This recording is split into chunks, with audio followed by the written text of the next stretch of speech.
Bismillahirrahmanirrahim. Assalamualaikum warahmatullahi wabarakatuh. Mohon izin untuk memperkenalkan diri. Nama saya Muhammad Taufik, dosen agama Islam di Institut Teknologi Bandung di bawah naungan Fakultas Seni Rupa dan Desain. Saat ini saya akan mencoba untuk mendeskripsikan terkait dengan RPS atau Rencana Pembelajaran Semester. Yang pertama terkait dengan identitas mata kuliah, nama program studi untuk semua program studi dan nama mata kuliah agama Islam, kode mata kuliah WI 2011, lalu kemudian kelompok mata kuliah wajib institut, bobot SKS 2 SKS, sementara untuk jenjang itu untuk sarjana dan semester untuk semua semester, status mata kuliah ini wajib dan nama berikut dengan kode dosen agama Islam. Selanjutnya, terkait dengan deskripsi mata kuliah ini berfokus pada rekonstruksi pemikiran, logis, kritis, analitis, sistematis, matematik, lalu kemudian holistik dan universal, serta rekonstruksi kesadaran terhadap Islam wasatiyah, al-musawah, tasamuh, dan fastabiqul khairat. Pada mahasiswa dengan berlandaskan kepada prinsip-prinsip akademis sebagaimana tercantum di dalam Al-Quran dan Sunnah Rasul. Selanjutnya terkait dengan capaian pembelajaran mata kuliah atau CPM, yang pertama mahasiswa mampu mendeskripsikan ajaran agama Islam secara komprehensif, holistik, dan universal, lalu kemudian sebagai dasar profesi untuk mencapai kebahagiaan hidup, baik itu di dunia maupun di akhirat. Yang kedua, mahasiswa mampu mengintegrasikan iman, Islam, dan ihsan dengan basic value, memahami dan mengimplementasikan konsep tauhid pengakuan, yakni la ilaha illallah, dan tauhid pengabdian, yakni iyyaka na'budu wa iyyaka nasta'in. Yang ketiga, mahasiswa mampu membangun paradigma Al-Quran dalam menghadapi segala isu-isu kontemporer di bidang sains, teknologi, dan seni sehingga terwujud peradaban yang selaras dengan religiusitas values, nilai agama, nilai kemanusiaan, nilai keadaban, dan nilai kearifan lokal. Dan yang keempat, mahasiswa mampu membangun manusia seutuhnya yang bersendikan persatuan dalam keberagaman, yakni tasamuh, guna mewujudkan kehidupan modern yang memiliki kompatibilitas dengan nilai-nilai wahyu. Yang kelima, mahasiswa mampu meningkatkan peran masjid dalam membangun umat yang religius dan spiritualitas sehingga terbentuk bangsa yang rahmatan lil alamin. Yang keenam, mampu menganalisis persoalan etika kontemporer seperti korupsi, kemiskinan, dan krisis lingkungan dengan menggunakan nilai-nilai ajaran Islam melalui pendekatan studi kasus. Yang ketujuh, mahasiswa mendapatkan pengetahuan baru dari perkuliahan umum dan mampu menganalisis kaitannya dengan program studi yang diambilnya. Dan yang terakhir, yang kedelapan, mahasiswa mampu memahami konsep-konsep pokok dalam Islam serta mengaktualisasikannya dalam kehidupan sosial, baik sebagai mahasiswa maupun sebagai masyarakat. Selanjutnya terkait dengan skema perkuliahan. Adapun perkuliahan pada pertemuan 1 sampai ke 7, dosen menyampaikan materi secara offline, lalu kemudian di dalamnya juga ada kuis. Lalu selanjutnya di pertemuan ke-8 itu ada ujian tengah semester atau UTS, di pertemuan ke-9 ada kuliah umum dan resume, di pertemuan ke-10 ada ITB SC dan mentoring, lalu kemudian pertemuan ke-11 sampai ke-14 di sini ada pemaparan tugas studi kasus, pembuatan proposal, studi lapangan, lalu kemudian persiapan, laporan akhir, dan lain-lain. Selanjutnya di pertemuan ke-15 dan 16 di sini ada showcase hasil dari pengerjaan studi kasus.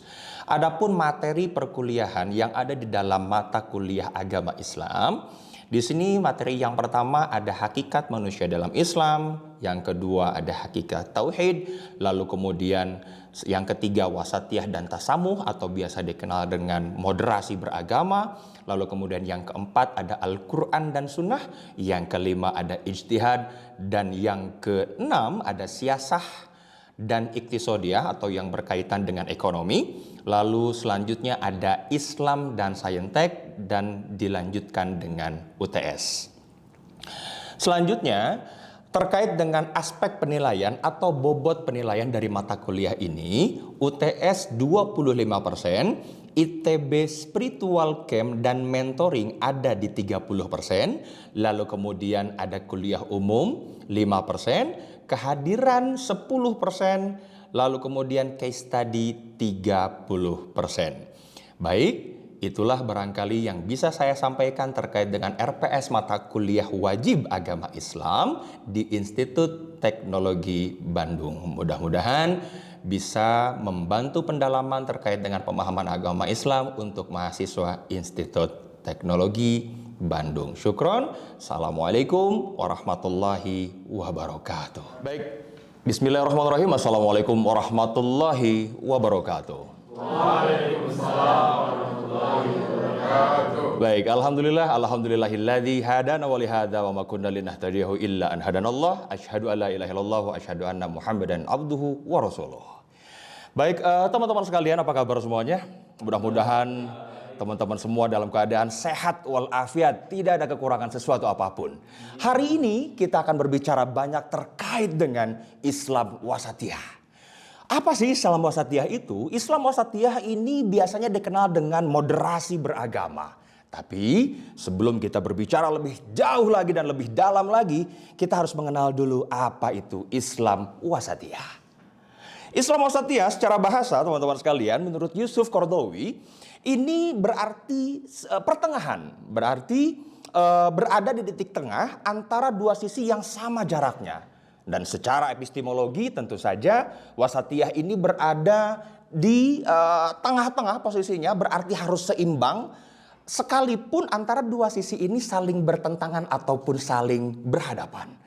Nah, makna Islam wasatiyah supaya pemahaman kita itu lebih dalam kembali, akhirnya saya akan menyuguhkan sama teman-teman sekalian perspektif dari Muhammad Imaroh terkait dengan makna dari Islam wasatiyah itu sendiri. Nah, Islam wasatiyah itu, teman-teman sekalian, ini merupakan proporsionalitas maksud saya begitu. Islam terkait dengan nilai-nilai, hukum, dan prinsip-prinsip yang ada di dalam ajaran agama kita.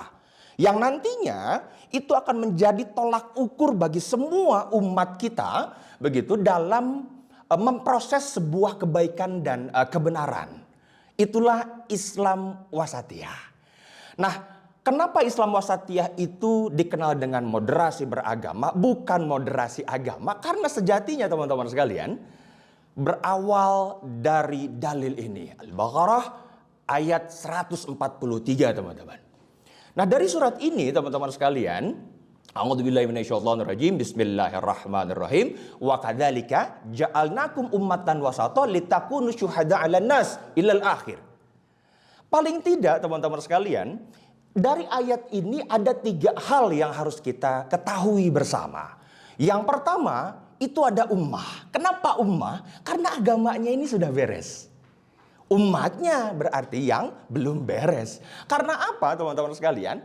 Karena banyak sekali umat Islam atau yang mendeklarasikan bahwa dirinya itu sebagai umat Islam dan beragama Islam. Tapi ternyata banyak sekali orang-orang yang sikapnya ini tidak seperti Islam. Begitu. Nah, oleh karenanya ummah di sini menjadi objek dari kajian umatan wasatan ini. Begitu. Itu yang pertama. Ya, lalu kemudian yang kedua, wasato. Wasato itu di tengah. Berarti wasato itu kalau misalnya kita adopsi dalam bahasa Indonesia itu seperti wasit. Wasit ini harus berada di tengah-tengah. Apakah orang yang moderat itu harus tidak memiliki prinsip atau berada di tengah-tengah, kadang-kadang identik dengan pelin-pelan begitu ya? Oh tidak. Wasat atau wasit tadi sekalipun dia tidak terlibat dalam sebuah permainan itu, tidak ikut bermain, tapi dia harus ada keberpihakan. Kemana? Kepada sebuah kebenaran. Itulah moderasi beragama. Lalu kemudian yang ketiga ada ja'alnakum. Kenapa berbeda dengan khalaqnakum begitu? Tidak menggunakan kata khalaqnakum. Ja'alnakum ini berarti, itu artinya menjadikan. Kalau khalaqum menciptakan. Menciptakan berarti bim salabim jebret jadi. Begitu. Tetapi kalau misalnya ja'alnakum berarti harus diproses, harus berproses. Seperti pertemuan kita kali ini. Ini merupakan salah satu proses untuk memahamkan bagaimana moderasi beragama itu harus berjalan. Berarti harus diobrolin, harus difahamkan, harus dilatih. Itulah moderasi beragama. Seperti halnya begini. Kalau misalnya moderat, ya, orang yang bersikap moderat itu tidak usah jauh-jauh. Seperti ketika kita makan. Kalau kita makan itu harus moderat, tidak boleh berlebihan.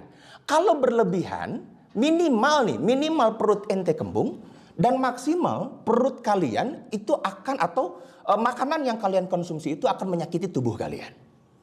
Makanan pun harus moderat. Begitu loh. Jadi karena apa? Karena Allah tidak suka seseorang yang berlebihan. Kulu washrobu walatus rifun. Kan begitu. Baik, teman-teman sekalian yang saya hormati. Moderasi beragama atau Islam wasatiyah. Dalam beribadah pun kita harus moderat. Dalam beribadah pun harus moderat. Karena apa? Karena Allah ternyata, ya ahlal kitab, la taghlu fi dinikum ghairal haqqi. Ya ahlal kitab, janganlah engkau berlebihan dalam beribadah. Ada salah seorang sahabat, teman-teman sekalian, namanya ini Abdullah bin Amr. Dia itu berpuasa di siang hari dan malamnya tidak berbuka. Gitu ya. Apa yang naik? Kira-kira imannya naik? Oh tidak, ternyata imannya tidak naik. Kalau itu terjadi sama kita, apa? Asam lambung kita yang naik. Iya dong. Kan begitu ya. Karena siangnya berpuasa, malamnya berpuasa juga. Waduh, tidak berbuka begitu. Itu bahaya. Ya. Lalu kemudian dalam beribadah yang lain, Abdullah bin Amr itu dia sholat tahajud, tapi dia tidak tidur terlebih dahulu. Begitu. Itu kalau terjadi sama kita apa tuh?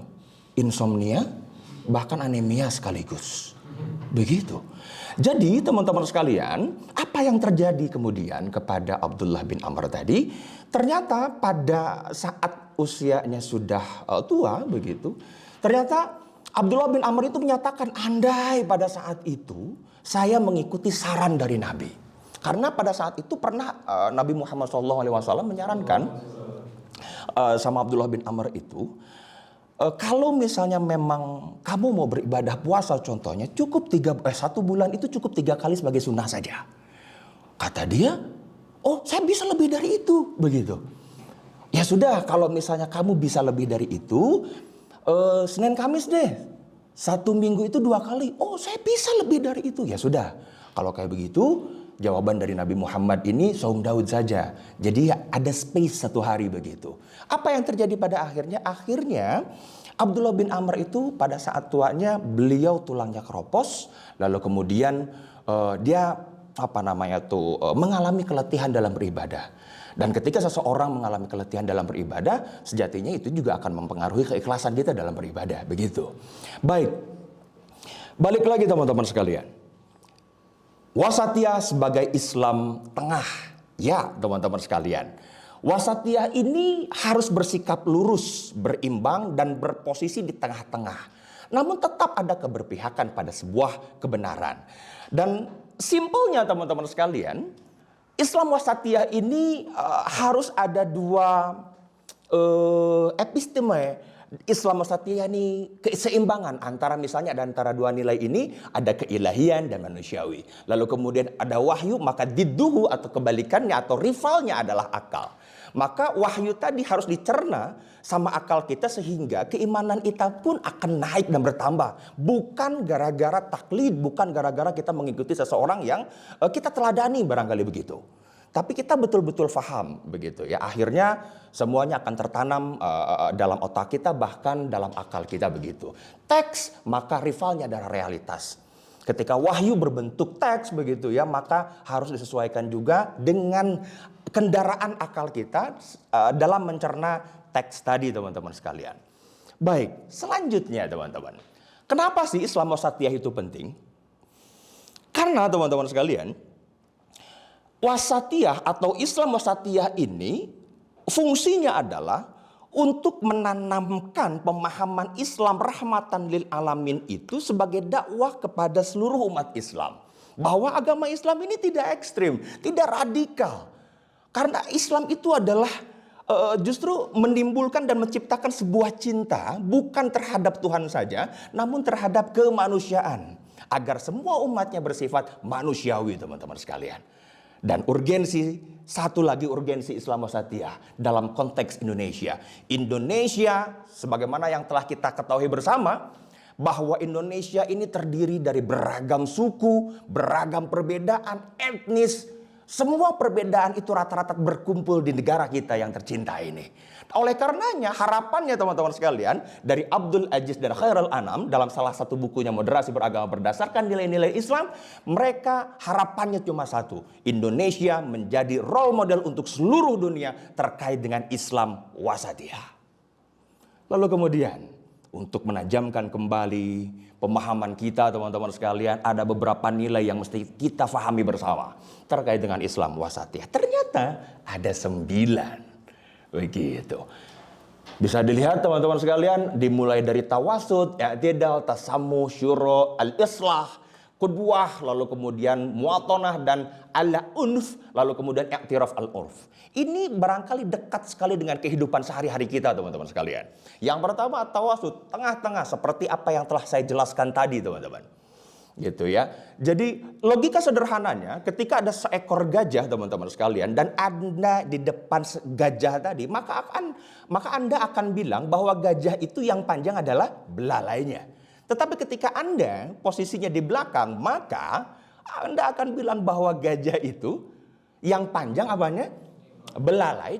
Ekornya. Begitu ya. Nah, jadi Islam wasatiyah itu mengajarkan kepada kita semua ketika kita menilai sesuatu harus berada di tengah. Sehingga Anda semua akan mengatakan bahwa gajah itu yang panjang belalai dan ekornya. Itulah Islam wasatiyah. Tawasud, tengah-tengah tadi. Lalu kemudian i'tidal, keadilan, proporsional. Logikanya gini teman-teman sekalian, ketika Anda setelah melakukan traveling kemana-mana misalnya begitu, lalu kemudian Anda ingin kembali ke rumah, lalu kemudian Anda ingin membelikan oleh-oleh untuk kakak Anda dan adik Anda. Anda membelikan kaos misalnya ukuran XL, karena memang saya pengen adil, maka untuk kakak dan adik saya itu ukuran XL lagi. Ya, adil dalam Islam wasatiyah itu bukan seperti itu akan menjadi masalah untuk adikmu. Ataupun misalnya saya akan membelikan M dua-duanya, itu tentu akan menjadi masalah untuk kakak Anda begitu. Itulah proporsional. Tasamuh ini toleransi. Ya, sebagaimana yang telah kita ketahui bersama, Anda stay di kampus, Anda tinggal di kampus, tentu saja semuanya itu berpotensi bahkan interpretasi dari sebuah negara. Kampus itu miniatur negara, teman-teman sekalian. Oleh karenanya, tasamuh mesti berdiri dalam otak kita dan hati kita. Begitu. Karena penghargaan itu baik agar tidak menimbulkan sebuah konflik. Asyuro, ketika ada sebuah perbedaan, ketika ada sebuah pertentangan, maka asyuro harus berdiri musyawarah untuk mencapai kata mufakat. Al-islah sekarang. Islah perbaikan, tentu perbaikan ini harus terjadi dimulai dari diri kita pribadi sebelum kita berbicara terkait dengan negara dan berbangsa. Kedua, kepeloporan, uswatun hasanah, kepeloporan, suri teladan, tentu teman-teman sekalian ya. Kepeloporan itu menjadi hal utama dalam Islam wasatiyah. Bagaimana orang-orang akan faham dan mengerti tentang Islam wasatiyah kalau tidak ada suri teladan? Muwatonah, adanya Islam wasatiyah itu untuk menjaga perdamaian di dalam sebuah negara dan berbangsa. Ya, dan bangsa maksud saya begitu. Muwatonah ini setiap orang-orang yang moderat, orang-orang yang memahami konsep Islam wasatiyah harus cinta tanah air.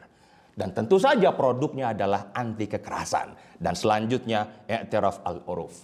Ini teman-teman sekalian, ini sangat dekat sekali dengan bangsa kita, dengan bangsa Indonesia, dengan negara Indonesia. Karena budayanya banyak sekali, otomatis banyak sekali kebiasaan-kebiasaan yang terkadang bertabrakan dengan syariah kita. Tapi apa yang harus kita lakukan teman-teman sekalian? Yang harus kita lakukan sebagai orang yang moderat, kita harus menganggap hal tersebut sebagai bagian dari culture atau budaya. Bisa difahami sampai sini ya? Baik. Simpelnya teman-teman sekalian, dari pertemuan kita hari ini terkait dengan Islam wasatiyah. Jadi Islam wasatiyah ini tidak berupaya untuk membonsai atau memberikan batasan-batasan terkait dengan pemahaman tentang Islam. Tidak, tapi justru Islam wasatiyah hadir untuk menjangkarkan pemahaman Islam rahmatan lil alamin untuk semua umat. Ya, oleh karenanya di ayat yang tadi itu ada alan nas. Alan nas di sini menurut beberapa mufasir, ala di sini itu ala isti'la. Maka ala isti'la ini orang-orang yang moderat tadi harus memiliki kelapangan dada yang luar biasa, lalu kemudian wise, kebijaksanaan yang begitu luar biasa sehingga dalam menilai sesuatu pun menjadi bijaksana. Begitu teman-teman. Jadi sekali lagi saya sampaikan sama teman-teman sekalian, Islam wasatiyah itu bukan berarti kita membatasi bahkan menumpulkan fikih, tapi Islam wasatiyah atau moderasi beragama hadir untuk menajamkan pemahaman kita terkait bagaimana cara kita untuk bersikap sehingga sikap kita tidak menimbulkan konflik dan perpecahan. Sekali lagi yang terakhir, Islam bukan Islamnya yang harus moderat, tapi umatnya yang harus moderat. Islamnya sudah beres, agamanya sudah beres. Syukron, billahi taufiq wal hidayah. Assalamualaikum warahmatullahi wabarakatuh. Waalaikumsalam.